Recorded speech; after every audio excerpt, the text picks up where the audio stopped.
முயற்சிகள் வெல்லும் சேனல். வணக்கம். இன்னைக்கு நம்ம வந்து இன்ஸ்டன்ட் பொரியல் பொடி வந்து எப்படி செய்யலாங்கிறத பார்க்கலாம் வாங்க. அதுக்கு தேவையான பொருட்கள் நம்ம பார்க்கலாம். கடலைப்பருப்பு வந்து 1 கப்பு எடுத்துக்கோங்க.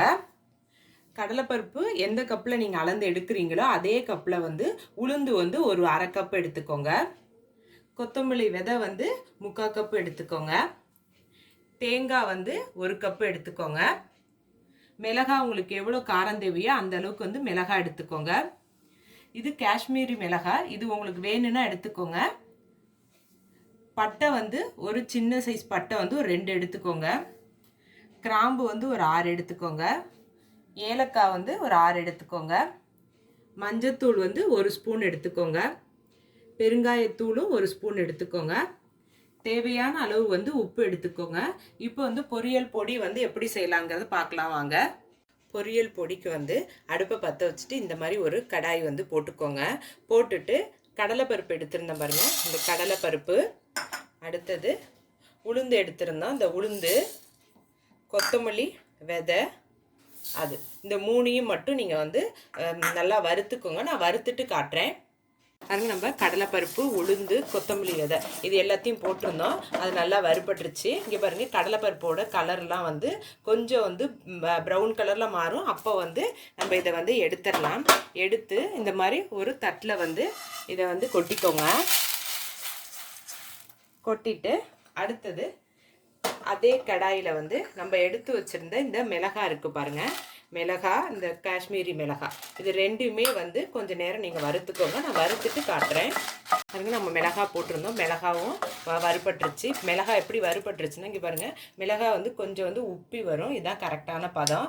இது வந்து எடுத்து திரும்பி அதே தட்டில் வந்து இதை கொட்டிக்கோங்க. அடுத்தது அதே கடாயில் நம்ம எடுத்து வச்சுருந்த ஏலக்காய், பட்டை எடுத்திருந்தோம், அப்புறம் கிராம்பு, இந்த 3ஐயும் கைவிடாமல் கொஞ்சம் இந்த வாசனை வர வரைக்கும் வறுத்துக்கோங்க. நான் வறுத்துட்டு காட்டுறேன். பாருங்க, பட்டை, கிராம்பு, ஏலக்காய் எல்லாம் வந்து வாசனை வரும். வந்ததுக்கப்புறம் நீங்கள் வந்து இதை எடுத்து அதே தட்டில் வந்து இதை வந்து கொட்டிக்கோங்க. கொட்டிட்டு இப்போ அடுத்தது இந்த கடாயிலே திரும்பி நம்ம தேங்காய் வந்து துருவிக்கோங்க. துருவி வந்து இதில் வந்து போட்டு இந்த தேங்காயோட தண்ணி பதம் போகிற வரைக்கும் வந்து வறுத்துக்கோங்க. அதே மாதிரி அடுப்பை வந்து நல்ல சிம்மில் வச்சு வறுத்துக்கோங்க. நான் வறுத்துட்டு காட்டுறேன். பாருங்கள், நம்ம தேங்காய் போட்டோம், அது தேங்காய் வறுபட்டுருச்சுன்னா இங்கே பாருங்கள், இப்படி கரண்டியிலேருந்து எடுத்து இதை வந்து இப்படியே கொட்டினீங்கன்னா மணல் மணலாக அப்படியே கொட்டும். இதுதான் கரெக்டான பதம். இப்போ வந்து இதையும் எடுத்து இந்த தட்டிலே வந்து கொட்டிக்கோங்க. கொட்டிட்டு இப்போ இந்த தட்டில் வந்து நம்ம என்ன பண்ணணும்னா, நம்ம உப்பெல்லாம் எடுத்துருந்தோம் பாருங்கள், உப்பு, அப்புறம் பெருங்காயத்தூள், இதையும் வந்து இதிலே போட்டுக்கோங்க. அடுத்தது மஞ்சத்தூள், இதையும் இதோட சேர்த்துக்கோங்க. சேர்த்துட்டு இது எல்லாத்தையும் ஆற வச்சுட்டு மிக்சி ஜாரில் அரைக்கணும். அதை அடுத்தது காட்டுறேன். வந்து பொரியல் பொடிக்கு நம்ம எல்லாம் வறுத்தோம் பாருங்கள், அது எல்லாம் நல்லா ஆறிடுச்சு.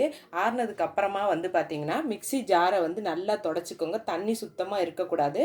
அது தொடச்சிட்டு அதுக்கப்புறம் இதை போட்டு நல்லா நைஸாக அரைச்சிக்கோங்க. நான் அரைச்சிட்டு உங்களுக்கு காட்டுறேன். பாருங்கள், மிக்சி ஜாரில் போட்டு இது வந்து நல்லா நைஸாக வந்து அரைச்சிக்கோங்க. ஒரு சுவையான டேஸ்டான பொரியல் பொடி வந்து நமக்கு ரெடி ஆகிடுச்சு. இது வந்து வாழைக்காய், உருளைக்கிழங்கு, பீன்ஸு, அவரைக்காய் இதிலெல்லாம் வந்து நீங்கள் காயை மட்டும் வேக வச்சு இந்த பொரியலை மட்டும் அந்த பொடியை மட்டும் எடுத்து நீங்கள் தூவி வெந்ததுக்கப்புறம் நீங்கள் இறக்கி வச்சுட்டிங்கன்னா டக்குன்னு நம்ம வந்து காய் வந்து ரெடி ஆகிரும். இது ஒரு சுவையான டேஸ்டான பொரியல் பொடி வந்து நமக்கு ரெடி ஆகிடுச்சு. இந்த முழு வீடியோவும் பாருங்கள். இந்த வீடியோ உங்களுக்கு பிடிச்சிருந்துச்சுன்னா லைக் பண்ணுங்கள், ஷேர் பண்ணுங்கள். உங்கள் முயற்சிகள் வெல்லும் சேனலுக்கு சப்ஸ்கிரைப் பண்ணுங்கள். நன்றி.